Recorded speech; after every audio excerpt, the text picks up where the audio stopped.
There is something happening inside you that you have not been able to name. Not a feeling exactly, more like a pressure. Like something is ending that you did not choose to end. Like the ground beneath a life you carefully built has quietly begun to shift.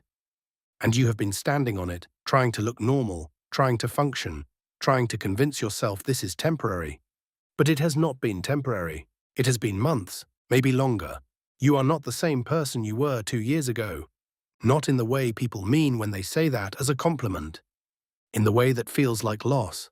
The things that used to anchor you no longer hold. The work that used to feel meaningful feels hollow. The relationships that used to feel like enough have started to feel like performances you are exhausted by. You have tried to fix this the way you fix other things. More discipline, more effort, more trying, and the trying has made it worse. You have not told anyone the full truth of where you are, not because you are hiding it, because you cannot explain it, because the words for it do not exist in any language people around you are speaking. You have said you are tired. You have said you are going through something. You have smiled at the right moments and held the right things together. And alone, in the quiet, you have wondered if this is what falling apart looks like. It is not. But you cannot know that yet. Not from inside it. Jung spent years studying the moments in human life that look, from the outside, like collapse. What he found across decades of clinical work and through his own devastating personal descent was something that contradicted everything comfortable. The psyche does not transform gradually. It does not evolve through small improvements and steady progress. It breaks open. It dismantles what no longer serves before it builds what is actually needed.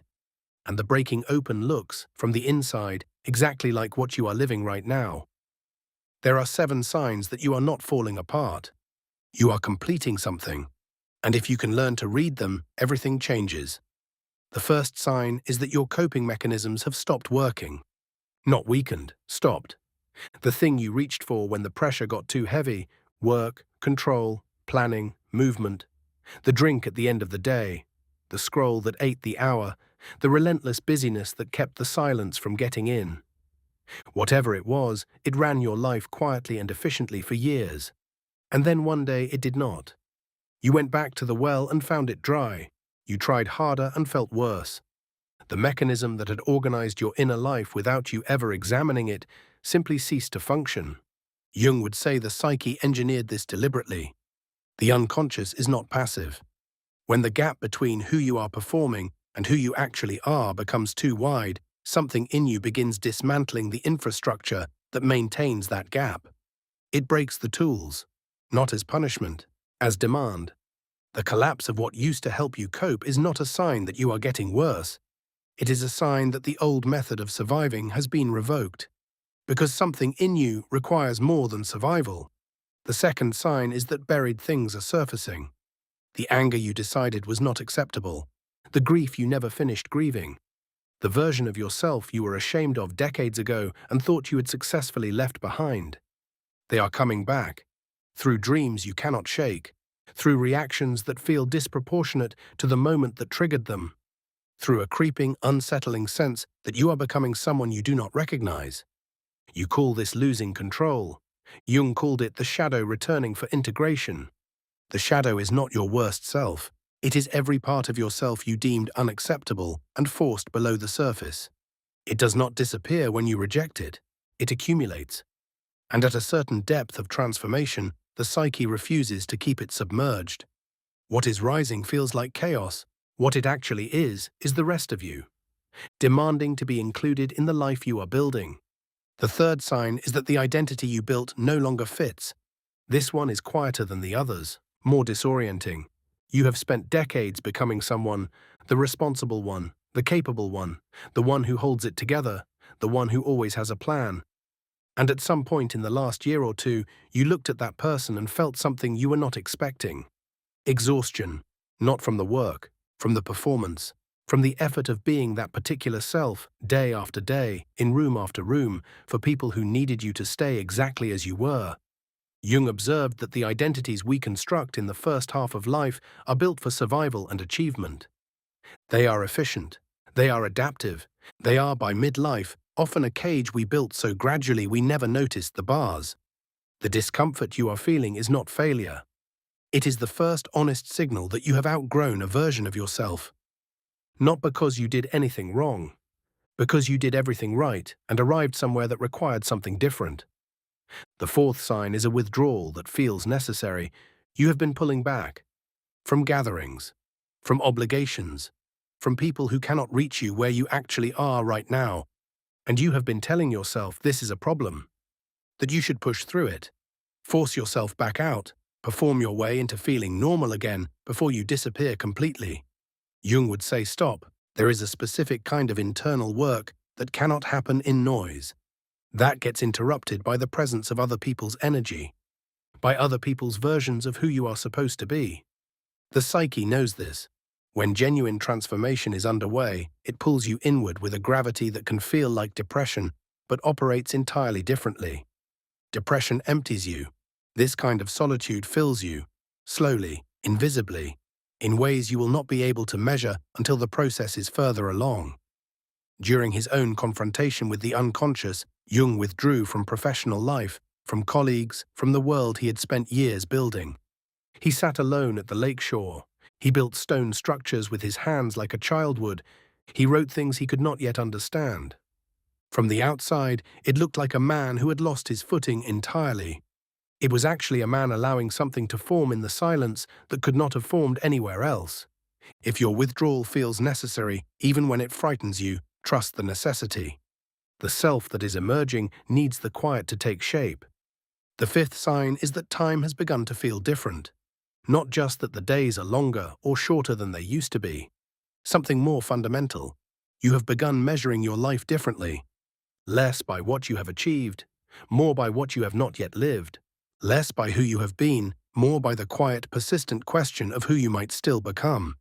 This shift in how you hold time is not a midlife crisis in the dismissive sense.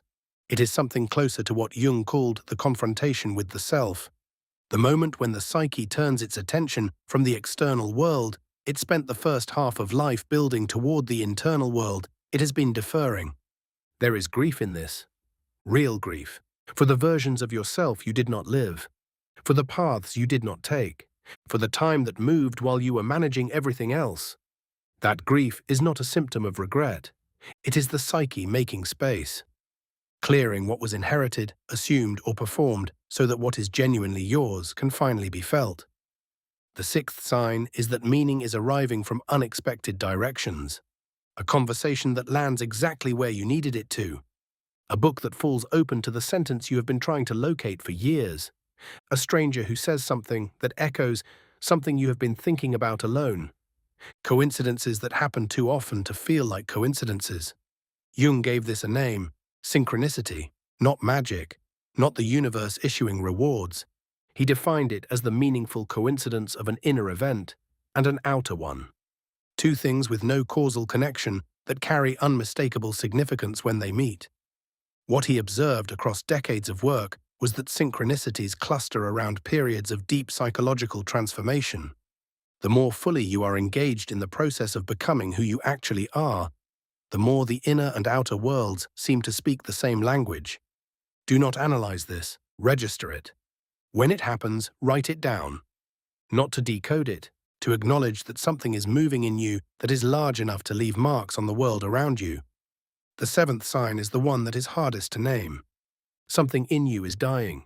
You have known this for a while, not because someone told you, not because you read it somewhere, because you can feel it the way you can feel a season turning before the temperature actually drops. Something that used to be central to who you are has gone quiet in a way that feels permanent. The strangest part, the part you have not said out loud to anyone, is that somewhere underneath the terror of it, you know it needs to go. That knowing is the seventh sign, and it is the most important one. Jung was precise about what this moment means. The ego, the constructed self, the identity you spent decades assembling and defending, does not surrender quietly. It generates reasons why this particular thing must be preserved. It mistakes the structure for the person. It cannot distinguish between the shell and what lives inside it. The people who suffered longest in transformation were not the ones whose lives had fallen apart most completely. They were the ones who kept trying to rebuild the same structure. who grieved the old self so thoroughly that they had nothing left for the new one, who treated the death of an identity as a catastrophe rather than a passage.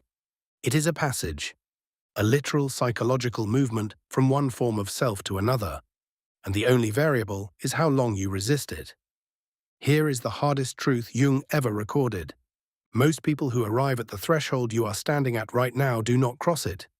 Not because they are incapable, not because the transformation is not real, because they arrive exhausted, because the darkness has lasted long enough to feel permanent, because no one told them they were standing at the end of it and not the middle, and so they make the decision that feels like relief. They go back, they rebuild the familiar. They spend the rest of their lives wondering why the same unraveling keeps finding them. You do not have to repeat that. The self that is emerging from this process is not a repaired version of the one that began breaking down. It is something that could not have existed before the breaking, something that required the full weight of everything you have been carrying to become possible. The dawn does not announce itself, it arrives, and the only way to miss it is to stop waiting one moment too soon.